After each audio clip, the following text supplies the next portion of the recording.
Hello friends, मैं रमन कुमार आपका स्वागत करता हूं अपने यूट्यूब चैनल पर। दोस्तों, आज की इस वीडियो में हम लोग आनुवंशिकी के कुछ महत्वपूर्ण प्रश्नों का अध्ययन करने जा रहे हैं। तो बने रहिएगा वीडियो के अंत तक। देखते हैं आज का पहला प्रश्न। आज का हमारा पहला प्रश्न है कि मेंडल ने किस पादप पर अपने शोध किए। चार ऑप्शन दिए गए हैं। पहला ऑप्शन है गार्डन मटर, दूसरा ऑप्शन है जंगली मटर, तीसरा ऑप्शन है लोबिया, चौथा ऑप्शन है अरहर। तो दोस्तों, मेंडल ने अपने शोध जिस पादप पर किए थे उसका नाम है गार्डन मटर। ऑप्शन एक यहाँ पर करेक्ट हो जाएगा। नेक्स्ट क्वेश्चन पे चलते हैं। नेक्स्ट क्वेश्चन है प्रजनन के दौरान एंथर का हटाना क्या कहलाता है। चार ऑप्शन दिए गए हैं। पहला ऑप्शन है एंथेसिस, दूसरा ऑप्शन है परागण, तीसरा ऑप्शन है विपुंसन, चौथा ऑप्शन है वैसेक्टोमी। तो दोस्तों, प्रजनन के दौरान एंथर का हटाना विपुंसन कहलाता है। थर्ड ऑप्शन यहां पर करेक्ट हो जाएगा। नेक्स्ट क्वेश्चन है एक संकर क्रॉस की F2PD में संयुग्मनजी तथा विषम युग्मनजी सदस्यों का अनुपात होगा। तो दोस्तों, चार ऑप्शन दिए गए हैं जिनमें से राइट ऑप्शन होगा 1:1। नेक्स्ट क्वेश्चन पे चलते हैं। नेक्स्ट क्वेश्चन है एक शुद्ध लंबे तथा हरी फली वाले पादप का क्रॉस एक शुद्ध बोने तथा पीली फली वाले पादप से कराने पर F2PD की 16 संततियों में कितने बोने पादप होंगे। चार ऑप्शन दिए गए हैं। पहला ऑप्शन है 1, दूसरा ऑप्शन है 3, तीसरा ऑप्शन है 4, चौथा ऑप्शन है 9। तो दोस्तों, एक शुद्ध लंबे हरी फली वाले पादप का क्रॉस एक शुद्ध बोने तथा पीली फली वाले पादप से कराने पर F2PD की 16 संततियों में से 4 बोने पादप होंगे। ऑप्शन 3 यहां पर करेक्ट हो जाएगा। नेक्स्ट प्रश्न है कि मेंडल के प्रयोग के परिणामों का पुनः खोज करने वाले वैज्ञानिक थे। चार ऑप्शन दिए गए हैं। पहला ऑप्शन है डीब्रिज, सैमार्क तथा कोरेंस, दूसरा ऑप्शन है डीब्रिज, सैमार्क तथा मोर्गन, तीसरा ऑप्शन है सैमार्क, मोर्गन तथा कोरेंस, चौथा ऑप्शन है सैमार्क, वाटसन तथा पुन्नेट। तो दोस्तों, मेंडल के प्रयोग को पुनः खोज करने वाले वैज्ञानिक थे डीब्रिज, सैमार्क तथा कोरेंस। पहला ऑप्शन यहां पर करेक्ट हो जाएगा। नेक्स्ट क्वेश्चन पे चलते हैं। नेक्स्ट क्वेश्चन है एक व्यक्ति जिसमें आनुवंशिकी विशेष की जोड़ी के दोनों कारक एक समान होते हैं कहा जाता है। चार ऑप्शन दिए गए हैं। पहला ऑप्शन है विषमरूपी, दूसरा ऑप्शन है विषम युग्मनजी, तीसरा ऑप्शन है समरूपी, चौथा ऑप्शन है समयुग्मनजी। तो दोस्तों, एक व्यक्ति को जिसमें आनुवंशिक विशेषक की जोड़ी के दोनों कारक समान होते हैं उसे कहा जाता है समयुग्मनजी। चौथा ऑप्शन यहां पर करेक्ट हो जाएगा। नेक्स्ट क्वेश्चन पे चलते हैं। नेक्स्ट क्वेश्चन है एक एलिलिक जीन स्थित होती है। चार ऑप्शन दिए गए हैं। पहला ऑप्शन है एक ही गुणसूत्र पर, दूसरा ऑप्शन है 2 समजात गुणसूत्रों पर, तीसरा ऑप्शन है 2 असमजात गुणसूत्रों पर, चौथा ऑप्शन है कहीं भी 2 गुणसूत्रों पर। तो दोस्तों, याद रखिएगा कि 2 एलिलिक जीन स्थित होते हैं 2 समजात गुणसूत्रों पर। सेकंड ऑप्शन यहां पर करेक्ट होगा। नेक्स्ट क्वेश्चन है द्विसंकर क्रॉस की F2PD में कितने पादप हाइब्रिड होते हैं। चार ऑप्शन दिए गए हैं। पहला ऑप्शन है 1, दूसरा ऑप्शन है 2, तीसरा ऑप्शन है 3, तीसरा ऑप्शन है 4, चौथा ऑप्शन है 16। तो दोस्तों, द्विसंकर क्रॉस की F2PD में 4 पादप हाइब्रिड होते हैं। ऑप्शन थर्ड यहां पर करेक्ट हो जाएगा। नेक्स्ट क्वेश्चन पे चलते हैं। नेक्स्ट क्वेश्चन है जब किसी पादप में 2 विपरीत विभेद की एलील पाई जाती है तो यह कहलाता है। चार ऑप्शन दिए गए हैं। पहला ऑप्शन है संयुग्मनजी, दूसरा ऑप्शन है एक लिंगाश्रयी, तीसरा ऑप्शन है विषम युग्मनजी, चौथा ऑप्शन है उभय लिंगाश्रयी। तो दोस्तों, जब किसी पादप में 2 विपरीत विभेद की एलील पाई जाती है तो यह एक लिंगाश्रयी कहलाता है। सेकंड ऑप्शन यहां पर करेक्ट हो जाएगा। नेक्स्ट क्वेश्चन है विषम युग्मनजी लंबे पादपों को बोने पादपों से क्रॉस कराने पर संतति में बोने पौधों का अनुपात होगा। चार ऑप्शन दिए गए हैं। पहला ऑप्शन है 50%, दूसरा ऑप्शन है 25%, तीसरा ऑप्शन है 75%, चौथा ऑप्शन है 100%। तो दोस्तों, विषम युग्मनजी वाले पौधों को बोने पादपों से क्रॉस कराने पर संतति में बोने पौधों का अनुपात होगा 50%। ऑप्शन फर्स्ट यहां पर करेक्ट हो जाएगा। नेक्स्ट क्वेश्चन पे चलते हैं। नेक्स्ट क्वेश्चन है एक शुद्ध लंबे पादप को एक संकर लंबे पादप से किस आधार पर पहचाना जा सकता है। चार ऑप्शन दिए गए हैं। पहला ऑप्शन है पादप की लंबाई नापकर, दूसरा ऑप्शन है जिब्रेलिन के छिड़काव द्वारा, तीसरा ऑप्शन है यदि स्वपरागण द्वारा सभी पादप लंबे हो, चौथा ऑप्शन है यदि स्वपरागण द्वारा सभी पादप बोने हो। तो दोस्तों, एक शुद्ध लंबे पादप को एक संकर लंबे पादप से जिस आधार पर पहचाना जाता है वह है कि यदि स्वपरागण द्वारा सभी पादप लंबे हों। थर्ड ऑप्शन यहां पर करेक्ट हो जाएगा। नेक्स्ट क्वेश्चन पे चलते हैं। नेक्स्ट क्वेश्चन है एक सजीव का जीनी संगठन किसके द्वारा निरूपित होता है। चार ऑप्शन दिए गए हैं। पहला ऑप्शन है जीनोम, दूसरा ऑप्शन है जीनोटाइप, तीसरा ऑप्शन है फिनोटाइप, चौथा ऑप्शन है कैरियोटाइप। तो दोस्तों, एक सजीव का जीनी संगठन जिसके द्वारा निरूपित होता है वह है जीनोटाइप। सेकंड ऑप्शन यहां पर करेक्ट हो जाएगा।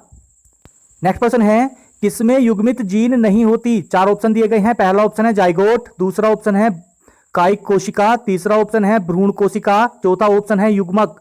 तो दोस्तों किसमें युग्मित जीन नहीं होती? राइट ऑप्शन होगा युग्मक।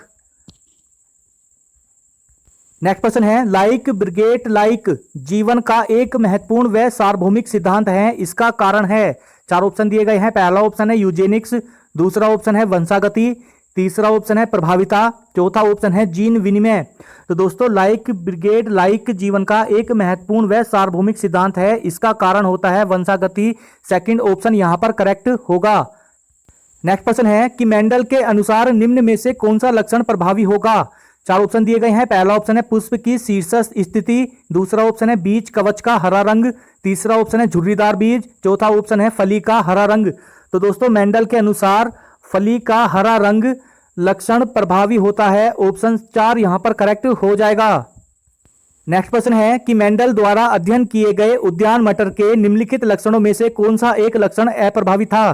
चार ऑप्शन दिए गए हैं। पहला ऑप्शन है अक्षय पुष्प स्थान, दूसरा ऑप्शन है बीज का हरा रंग, तीसरा ऑप्शन है फली का हरा रंग, चौथा ऑप्शन है बीज की गोल आकृति।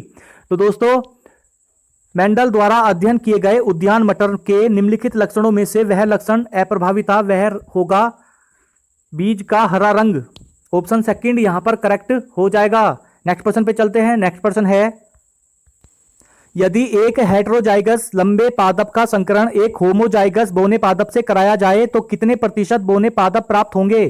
चार ऑप्शन दिए गए हैं। पहला ऑप्शन है 25%, दूसरा ऑप्शन है 100%, तीसरा ऑप्शन है 75%, चौथा ऑप्शन है 50%। तो दोस्तों यदि एक हेटेरोजाइगस लंबे पादप का संकरण एक होमोजाइगस बोने पादप से कराया जाता है तो 50% बोने पादप प्राप्त होते हैं। चौथा ऑप्शन यहां पर राइट हो जाएगा। नेक्स्ट क्वेश्चन है कि मेंडल के पृथक्करण नियम का अर्थ है कि युग्मक हमेशा प्राप्त करते हैं। चार ऑप्शन दिए गए हैं। पहला ऑप्शन है एक जोड़ी एलील्स, दूसरा ऑप्शन है एक चौथाई जीन्स, तीसरा ऑप्शन है जोड़ी एलील्स में से कोई एक, चौथा ऑप्शन है एलील्स की कोई भी एक जोड़ी। तो दोस्तों मेंडल के पृथक्करण नियम का अर्थ है कि युग्मक हमेशा प्राप्त करते हैं जोड़ी एलील्स में से कोई एक। थर्ड ऑप्शन यहां पर करेक्ट हो जाएगा। नेक्स्ट क्वेश्चन पे चलते हैं। नेक्स्ट क्वेश्चन है मेंडल के अनुसार कारक अथवा जीन। चार ऑप्शन दिए गए हैं। पहला ऑप्शन है वंशानुगति की इकाइयां हैं, दूसरा ऑप्शन है में किसी विशिष्ट लक्षणों के प्रदर्शन की सूचना निहित होती है, तीसरा ऑप्शन है 1 व 2 दोनों, चौथा ऑप्शन है उपरोक्त में से कोई नहीं। तो दोस्तों मेंडल के अनुसार कारक अथवा जीन्स वंशानुगति की इकाइयां हैं और किसी में विशिष्ट लक्षणों को प्रदर्शन करने की सूचना निहित होती है। तो दोस्तों 1 व 2 दोनों ऑप्शन सही हैं, इसलिए राइट ऑप्शन होगा ऑप्शन 3 1 व 2 दोनों। नेक्स्ट क्वेश्चन पे चलते हैं। नेक्स्ट क्वेश्चन है किसी लक्षण का लक्षण प्रारूप प्रभावित नहीं होता है यदि रूपांतरित एलील उत्पन्न करता है। चार ऑप्शन दिए गए हैं। पहला ऑप्शन है सामान्य एंजाइम, दूसरा ऑप्शन है अक्रियशील एंजाइम, तीसरा ऑप्शन है कोई एंजाइम उत्पन्न न करे, चौथा ऑप्शन है 2 व 3 दोनों। तो दोस्तों किसी लक्षण का लक्षण प्रारूप प्रभावित नहीं होता है यदि रूपांतरित एलील उत्पन्न करता है सामान्य एंजाइम। ऑप्शन फर्स्ट यहां पर करेक्ट हो जाएगा। नेक्स्ट क्वेश्चन पे चलते हैं। नेक्स्ट क्वेश्चन है अप्रभावी लक्षण है जो। चार ऑप्शन दिए गए हैं। पहला ऑप्शन है केवल विषम युग्मनजी अवस्था में अभिव्यक्त होते हैं, दूसरा ऑप्शन है केवल समयुग्मनजी अवस्था में व्यक्त होते हैं, तीसरा ऑप्शन है विषम युग्मनजी अवस्था में सम्मिश्रित होते हैं, चौथा ऑप्शन है हमेशा अशुद्ध होते हैं। तो दोस्तों अप्रभावी लक्षण होते हैं जो केवल विषम युग्मनजी अवस्था में अभिव्यक्त होते हैं। ऑप्शन फर्स्ट यहां पर करेक्ट हो जाएगा। नेक्स्ट क्वेश्चन है मीराबिलस तथा एंटीरीनम पादप में लाल और श्वेत के संकरण से गुलाबी रंग का प्राप्त होना किसे प्रदर्शित करता है? चार ऑप्शन दिए गए हैं। पहला ऑप्शन है अपूर्ण प्रभाविता, दूसरा ऑप्शन है पृथक्करण, तीसरा ऑप्शन है प्रभाविता, चौथा ऑप्शन है संकर ओज। तो दोस्तों मिराबिलस तथा एंटीरीनम पादप में लाल और श्वेत के संकरण से गुलाबी रंग का प्राप्त होना प्रदर्शित करता है अपूर्ण प्रभाविता को। ऑप्शन फर्स्ट यहां पर करेक्ट हो जाएगा। नेक्स्ट क्वेश्चन पे चलते हैं। नेक्स्ट क्वेश्चन है अपूर्ण प्रभाविता की स्थिति में F2PD का एक संकर लक्षण अनुपात होगा। चार ऑप्शन दिए गए हैं। पहला ऑप्शन है 1:2:1, दूसरा ऑप्शन है 3:1:1, तीसरा ऑप्शन है 9:3:3:1, चौथा ऑप्शन है 2:3:1। तो दोस्तों अपूर्ण प्रभाविता की स्थिति में F2PD का एक संकर लक्षण प्रारूप अनुपात होता है 1:2:1। ऑप्शन फर्स्ट यहां पर करेक्ट हो जाएगा। नेक्स्ट क्वेश्चन पे चलते हैं। AB रुधिर समूह की वंशागति प्रदर्शित करती है। 4 ऑप्शन दिए गए हैं। पहला ऑप्शन है सहप्रभाविता, दूसरा ऑप्शन है पूर्ण प्रभाविता, तीसरा ऑप्शन है मिश्रित वंशागति, चौथा ऑप्शन है संयुक्त वंशागति। तो दोस्तों रुधिर वर्ग AB समूह की वंशागति प्रदर्शित करती है सहप्रभाविता को। ऑप्शन फर्स्ट यहां पर करेक्ट हो जाएगा। नेक्स्ट क्वेश्चन है ABO रुधिर वर्ग किसका उदाहरण है। 4 ऑप्शन दिए गए हैं। पहला ऑप्शन है प्रबलता का, दूसरा ऑप्शन है बहुयुग्मक विकल्पी का, तीसरा ऑप्शन है बहुप्रभाविकता का, चौथा ऑप्शन है पूरक जीन्स का। तो दोस्तों AOB रुधिर वर्ग उदाहरण है बहुयुग्मक विकल्पी का। ऑप्शन सेकंड यहां पर करेक्ट हो जाएगा। नेक्स्ट क्वेश्चन पे चलते हैं। नेक्स्ट क्वेश्चन है एक बच्चे का रुधिर समूह O है, उसके पैतृकों का रुधिर समूह नहीं हो सकता। 4 ऑप्शन दिए गए हैं। पहला ऑप्शन है B एवं O, दूसरा ऑप्शन है A या O, तीसरा ऑप्शन है AB, चौथा ऑप्शन है A या V। तो दोस्तों एक बच्चे का रुधिर वर्ग समूह O है, उसके पैतृकों का रुधिर समूह नहीं हो सकता। राइट ऑप्शन होगा ऑप्शन 3 AB। नेक्स्ट क्वेश्चन पे चलते हैं। नेक्स्ट क्वेश्चन है यदि जनक का रुधिर वर्ग A है तथा दूसरे जनक का रुधिर वर्ग B है तो उनकी संतान का संभावित रुधिर वर्ग कौन सा होगा। 4 ऑप्शन दिए गए हैं। पहला ऑप्शन है केवल AB, दूसरा ऑप्शन है केवल O, तीसरा ऑप्शन है केवल B, चौथा ऑप्शन है ABABO। तो दोस्तों यदि जनक का रुधिर वर्ग A है तथा दूसरे जनक का रुधिर वर्ग B है तो उसकी संतान का संभावित रुधिर वर्ग होगा ABAB और O। ऑप्शन 4 यहां पर करेक्ट हो जाएगा। नेक्स्ट क्वेश्चन पे चलते हैं। नेक्स्ट क्वेश्चन है एक जीन जो एक से अधिक लक्षणों पर अपना प्रभाव दिखाती है कहलाती है। 4 ऑप्शन दिए गए हैं। पहला ऑप्शन है बहुजीन, दूसरा ऑप्शन है पीलियोट्रोपिक जीन, तीसरा ऑप्शन है बहुकारक जीन, चौथा ऑप्शन है मल्टीपल जीन। तो दोस्तों एक जीन जो एक से अधिक लक्षणों पर अपना प्रभाव दिखाती है कहलाती है पलियोट्रोपिक जीन। ऑप्शन सेकंड यहां पर करेक्ट हो जाएगा। नेक्स्ट क्वेश्चन पे चलते हैं। नेक्स्ट क्वेश्चन है मनुष्यों में रुधिर समूह नियंत्रित होता है। 4 ऑप्शन दिए गए हैं। पहला ऑप्शन है 4 एलील द्वारा जिसमें A प्रभावी होता है, दूसरा ऑप्शन है 3 एलील द्वारा जिसमें A तथा B सह प्रभावी होते हैं, तीसरा ऑप्शन है 2 एलील जिसमें कोई भी एलील प्रभावी नहीं होती है, चौथा ऑप्शन है 3 एलील द्वारा जिसमें A अप्रभावी होता है। तो दोस्तों मनुष्य में रुधिर समूह नियंत्रित होते हैं। राइट ऑप्शन होगा ऑप्शन सेकंड 3 एलील द्वारा जिसमें रुधिर वर्ग A तथा B सह प्रभावी होते हैं। ऑप्शन सेकंड यहां पर करेक्ट हो जाएगा। नेक्स्ट क्वेश्चन पे चलते हैं। नेक्स्ट क्वेश्चन है बहुयुग्म विकल्पी पाई जाती है। 4 ऑप्शन दिए गए हैं। पहला ऑप्शन है अलग अलग गुणसूत्रों पर, दूसरा ऑप्शन है गुणसूत्रों के अलग अलग V स्थल पर, तीसरा ऑप्शन है समजात गुणसूत्रों के समजात V स्थल पर, चौथा ऑप्शन है नॉन होमोलोगस गुणसूत्रों पर। तो दोस्तों बहुयुग्म विकल्पी पाई जाती है समजात गुणसूत्रों के समजात V स्थल पर। ऑप्शन थर्ड यहां पर करेक्ट हो जाएगा। नेक्स्ट क्वेश्चन पे चलते हैं। नेक्स्ट क्वेश्चन है F1 संतति में पुष्प का रंग क्या होगा जब स्पेन ड्रैगन में समयुग्मनजी लाल व सफेद पुष्प पौधों का क्रॉस करवाया जाता है। 4 ऑप्शन दिए गए हैं। पहला ऑप्शन है लाल, दूसरा ऑप्शन है सफेद, तीसरा ऑप्शन है लाल व सफेद, चौथा ऑप्शन है गुलाबी। तो दोस्तों F1 संतति में पुष्प का रंग क्या होगा जब स्पेन ड्रैगन में समयुग्मनजी लाल व सफेद पुष्प पौधों का क्रॉस करवाया जाता है। तो दोस्तों राइट ऑप्शन होगा ऑप्शन 4 गुलाबी। नेक्स्ट क्वेश्चन पे चलते हैं। नेक्स्ट क्वेश्चन है यदि माता का रुधिर समूह A व पिता का रुधिर समूह AB है तो बच्चे का रुधिर समूह होगा। 4 ऑप्शन दिए गए हैं। पहला ऑप्शन है O, दूसरा ऑप्शन है A, तीसरा ऑप्शन है A तथा O, चौथा ऑप्शन है O तथा B। तो दोस्तों यदि माता का रुधिर समूह A तथा पिता का रुधिर समूह AB है तो बच्चे का रुधिर समूह होगा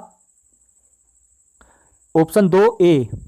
नेक्स्ट क्वेश्चन पे चलते हैं। नेक्स्ट क्वेश्चन है एक मनुष्य का रुधिर समूह B व महिला का रुधिर A है, इनके पहले बच्चे का रुधिर समूह B है, बच्चे का जीन प्रारूप निम्न में से क्या होगा। 4 ऑप्शन दिए गए हैं। पहला ऑप्शन है AB, दूसरा ऑप्शन है A तथा O, तीसरा ऑप्शन है B तथा O, चौथा ऑप्शन है BB। तो दोस्तों एक मनुष्य का रुधिर समूह B है तथा महिला का रुधिर समूह A है तो पहले बच्चे का रुधिर समूह B है तो बच्चे का जीन प्रारूप क्या होगा। राइट ऑप्शन होगा BO। ऑप्शन थर्ड यहां पर करेक्ट हो जाएगा।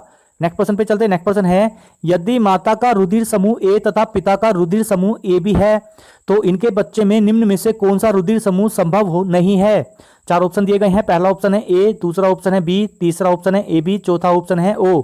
तो दोस्तों यदि माता का रुधिर समूह ए तथा पिता का रुधिर समूह ए बी है तो इनके बच्चे में निम्नलिखित में से कौन सा रुधिर समूह संभव नहीं है। राइट ऑप्शन होगा ऑप्शन 4 ओ। नेक्स्ट प्रश्न पे चलते हैं। नेक्स्ट प्रश्न है, यदि माता का रुधिर समूह बी तथा पिता का रुधिर समूह ए है तो संतति का रुधिर समूह होगा। 4 ऑप्शन दिए गए हैं। पहला ऑप्शन है ए, दूसरा ऑप्शन है ओ, तीसरा ऑप्शन है ए बी, चौथा ऑप्शन है उपरोक्त में से कोई नहीं। तो दोस्तों यदि माता का रुधिर वर्ग समूह बी तथा पिता का रुधिर वर्ग समूह ए है तो संतति का रुधिर वर्ग समूह होगा। राइट ऑप्शन होगा ऑप्शन 4 उपरोक्त में से कोई नहीं।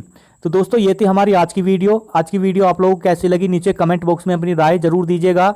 यदि वीडियो को देखते हुए आप लोग यहाँ तक पहुँच गए हैं तो आपसे रिक्वेस्ट है कि चैनल को सब्सक्राइब जरूर कीजिएगा, वीडियो को लाइक कीजिएगा और जितना ज़्यादा हो सके वीडियो को शेयर कीजिएगा। इससे आगे के क्वेश्चन हम लोग नेक्स्ट वीडियो में देखेंगे। तब तक के लिए नमस्कार।